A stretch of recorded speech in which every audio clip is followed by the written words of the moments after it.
आचार्य विद्यासागर महाराज की जय।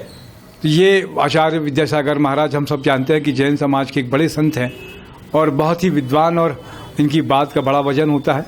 यहाँ पर रायपुर में गुड फूड के नाम से पहले एक मिठाई की दुकान थी। A2 मिल्क का रिसर्च सेंटर है। राजेंद्र तंबोली जी मेरे साथ में हैं, उनके यहाँ आगमन हुआ। ये उसी का पॉम्पलेट है कि गुरुवर यहाँ पर इसी जगह में जहाँ पे हम लोग बैठे हुए हैं, गुरुवर के कदम थे, सबके संत आचार्य श्री पे लिखा हुआ है। किताब लिखी हुई है, उस पर भी उल्लेख है। सामने में आप देख रहे हैं राष्ट्रपति श्री रामनाथ कोविंद जी है। इसके अलावा वेंकैया नायडू जी के साथ में भी और भी लोगों के साथ में राजेंद्र तंबोली जी का ये जो है देसी जो है गाय के बारे में बड़ा अध्ययन है उनका। और सामने में देखेंगे ये तो 85% बहुत सारी जगह में गए, ये कटिंग लगी हुई है। प्रहलाद पटेल जी के साथ में भी आपकी फोटो है और इस तरीके का कि गोबर प्लांट से और किस तरीके से चीज़ें होती है। महाराष्ट्र के राज्यपाल भी आप देख रहे हैं कि कामधेनु अवार्ड जो है आपको मिला हुआ है।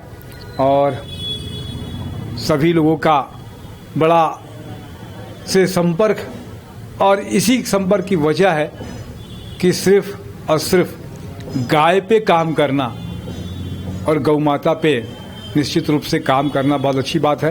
राजेंद्र भैया आपका स्वागत है। राजेंद्र भैया एक बात बता रहे थे, आपकी गाय का सिर्फ गाय ही नहीं, गौमूत्र भी और गोबर भी आज तो इकोनॉमिकल दृष्टि से अगर देखें, और आप एक बता रहे थे कि एक मिशन आपने चलाया हुआ है कि गाय की जो महत्व है उनके प्रोडक्ट का उनके विज्ञान से जोड़ना और किस तरीके से लाभप्रद है उसको जानना भी बहुत जरूरी है। तो बड़ा विषय का अध्ययन है आपका कि गाय का दूध तो अपने आप में अमृतुल्य है ही, वो एक तरीके से बायो प्रोडक्ट हो गया। गौमूत्र और गोबर से भी पूरा का पूरा इकोनॉमिक बदल सकती है और बड़ा विज्ञान है इसके पीछे में। क्या कुछ है सर? धन्यवाद तपेश भाई। मैं आपके माध्यम से, आपके टीवी चैनल के माध्यम से सारे देश को बताना चाहता हूँ, सारी दुनिया को, कि अब समय आ गया है कि हम इंटीग्रेटेड खेती करें। स्वदेशी गौवंश को सर्टिफाइड कराने के बाद उसके गौमूत्र गोबर को मेन स्ट्रीम में लाएं और दूध को बाय प्रोडक्ट बनाएं। हमारा शास्त्र भी दूध बेचने से मना करता है, घी बेचने के अलाउ है, लेकिन दूध भी को जी। लेकिन कलयुग में जानते हैं अर्थ की महत्ता रहती है और अपना जीवन यापन भी लोगों को करना होता है डेयरी के माध्यम से। तो इंटीग्रेटेड डेयरी को मैं प्रमोट करता हूँ, जिसमें गौमूत्र गोबर को मेन स्ट्रीम में लाना है।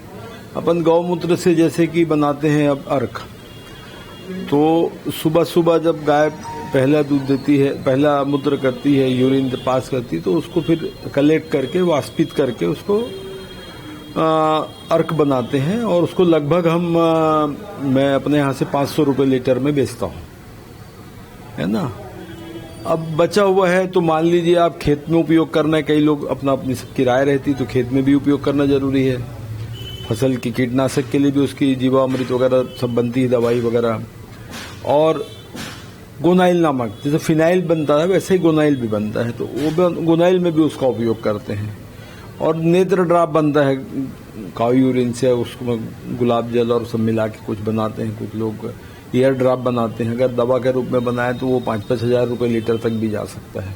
चरक संहिता और उसको पढ़ के थोड़ा सा उसमें काम करने की जरूरत होती है। आयुर्वेद शास्त्र में सब उल्लेख है भी, आज भी BAMS की पढ़ाई जो बच्चे करते हैं उसमें रहता है।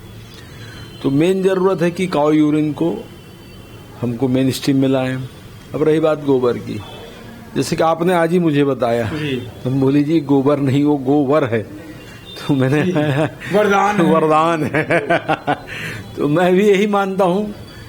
और गोबर को मेन स्ट्रीम में लाना बहुत ज़्यादा जरूरी है। अब मैं व्यक्तिगत क्षमता की बात करूं तो मैं उसको कुछ प्रोडक्ट ऐसे बनाता हूं जो 1 लाख रुपए किलो तक भी बिकता है। लेकिन सब लोग को पात्रता होगी तब वहां तक पहुंचना है। PhD तो इस विषय में डायरेक्ट अपन नहीं ज्ञान दे सकते, लेकिन कोई सच्चे मन से अगर काम करे तो गोबर में वो सारे तत्व हैं जो आदमी को बीमारी में भी ठीक कर सकते, पंचगव्य के इलाज में, या कहो कि खेती में सारा उसका प्रोडक्ट होता है। गोबर के जो कंडे बनते हैं लकड़ी बना सकते हैं उसके, आजकल तो एक प्रचलन में भी आ गया है कि जो 100 ग्रह शमशान घाट में गोबर की लकड़ी से पंचतत्व में विलीन करना है। तो ये सारी चीजें ना जब इकोनॉमिकल रूप से आप जाएंगे तो बहुत सरवाइव करने का मॉडल आ गया है कि गोबर की लकड़ी बनाओ, दिए बनाओ, राखी बनाओ, गुलाल बनाओ, पेंट बना रही सरकार, केंद्र सरकार तो पेंट भी बना रही है, अब राज्य सरकार भी बहुत अच्छा काम कर रही है। तो अभी पूरे देश में, हालांकि अपने राज्य में भी बहुत बढ़िया काम हो रहा है इसमें, और पूरे देश में भी तो एक बहुत अच्छी जागरूकता और लहर चल पड़ी है हिंदू धर्म, सनातन धर्म और गौ माता के प्रति।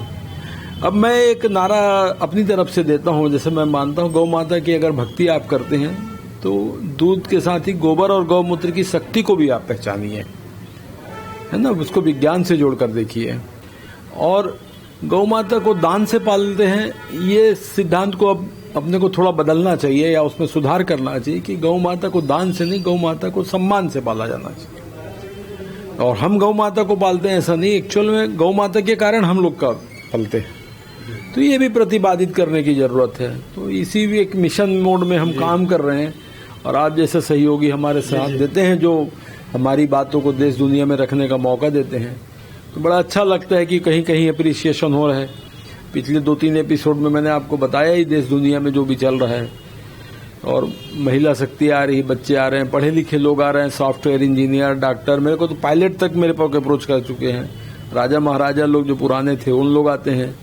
बड़ा अच्छा लगता है कि कई हजार लोग, 10,000 लोग आ चुके हैं मेरे टेबल में, और सब जानकारी लेके जाते हैं, अप्रिशिएट करते हैं आपके काम को, और एक अच्छा लगता है कि हम आने वाले जनरेशन को कुछ दे दें। जैसे आचार्य विद्यासागर जी महाराज का विशेष स्नेह हमें प्राप्त है, मार्गदर्शन समय समय पे मिलते रहता है। आचार्य श्री के मतलब कृपा पात्र शिष्य हम कि वो संसार में पहली बार अगर किसी व्यापारिक प्रतिष्ठान में कदम रखे तो उनके श्री चरण हमारे यहाँ पड़े, उनके लिए मैं अब बहुत बहुत उनको, जब आए थे गुरुजी तो मैंने यही कहा था कि मेरा जीवन धन्य हो गया गुरुजी। तो काम करने के कारण है, काम की जो उपयोगिता को देख के संत श्री समाज विशेष के नहीं होते, सृष्टि के होते हैं, ऐसा मैं मानता हूँ। और जब भी आप अच्छा काम करते हो उनका आशीर्वाद कृपा आपको मिलता ही है। निश्चलानंद सरस्वती महाराज का भी विशेष हमको सहयोग मिलता है, मार्गदर्शन मिलता है। तो विज्ञान के साथ शास्त्र सम्मत बातों को जोड़ करके रखने का जो कार्य है, शायद ईश्वर ने इसलिए मुझे चुना होगा। मैं तो अपने आप को बहुत छोटा आदमी मानता हूँ इस काम के लिए। इस जीवन में कुछ अगर दे सके तो बड़ी उपलब्धि मानूंगा मैं अपने जीवन की, कि कुछ ऐसे काम के लिए भगवान ने मुझे चुन रखा है या सेलेक्ट किया है कि मैं जीवन इसमें कुछ काम आ सके और समाज को, देश को कुछ दे सके। बहुत अच्छी बात है कि राजन भैया जैसा व्यक्ति तो बहुत ही सरल और सादगी के साथ में अपनी बात को रखते हैं, और एक मन में है कि समाज के लिए, देश के लिए और अपने लोगों के लिए कुछ कर सकें। और गौ माता का सम्मान निश्चित रूप से होना चाहिए। हम लोग उन पर आश्रित हैं, गाय हमारे पर आश्रित नहीं है, वही हमारी जीवन दायिनी है। निश्चित रूप से आपने समय दिया, मेरे साथ में नरेंद्र भाई भी हैं। माँ के प्रति, गौ माता के प्रति और उनके उत्पाद के प्रति हमेशा सम्मान बनाए रखें और जानने की जिज्ञासा हमेशा रहे। इसी तरीके से आशीर्वाद सबको मिलता रहे, गुरुवर का आशीर्वाद आपको मिलता है। संत श्री विद्यासागर महाराज जी हों या शंकराचार्य जी महाराज जी हों, सभी का आशीर्वाद आपको मिलते रहे। मैं तपेश जैन, जय जोहार, जय छत्तीसगढ़।